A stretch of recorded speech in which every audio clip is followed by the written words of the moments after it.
ni ya nshuti yanyu 900 mukunda gukurikira gatanu ku kandi. Reka nze mbagezeho ibibi by'urukundo. Urukundo ni indwara mbi cyane. Umuntu wayirwaye ubwo aba yakumbuye uwo akunda, ariyahura, undi araburara, undi ananirwa gukora, undi usanga ajya kurwana n'abatereta umukobwa, umukobwa ajya kurwana n'abatereta umuhungu. Urukundo ni ikintu kibi cyane gishwanisha abantu benshi cyane, cyane cyane ugiye nko gutereta mu muryango utagushaka bakakwanga, batoteza wa wundi ukunda kugeza kwanze.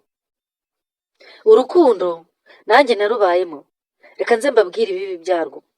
Nigeze gukunda umukobwa akaba afite inshuti nyinshi cyane, ariko bamwe bakatwangisha kugira ngo dukunde dushwane.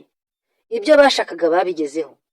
Kora subscribe, ndaje nkugezeho n'izindi nkuru, nkugezeho n'ukuntu byangendekeye mu mateka y'urukundo.